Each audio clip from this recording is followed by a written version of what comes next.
CCC Operations Manager Alan Didier says the situation that exists in the city of Castries cannot be allowed to continue.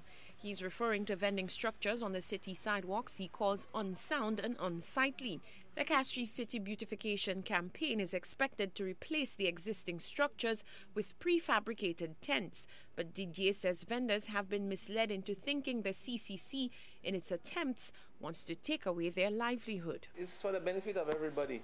Because, I mean, take a walk down St. Louis Street between the CDC buildings, that's a mess. I mean, maybe as a tourist or a stranger to the country coming there, you might think that's a ghetto. So we want to upgrade that and bring it to the level where as soon as you see it, you will want to go. And that's more business for the vendors themselves. The vendors say we want to take them off the streets. That's not true.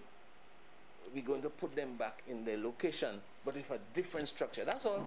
Didier assures no vendors will be adversely affected by the project, but President of the Vendors Association Peter Ras-Iper-Isaac says vendors will suffer if the CCC continues its present course.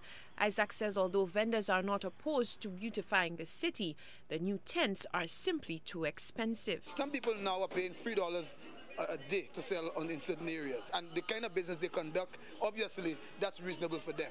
When you move them from that situation to tell them you want to construct something with tarpaulin and a few pieces of PVC pipes and so on, and you want to tell them you are going to rent this structure for them for $400 a month. To me, this is like cheese and steak.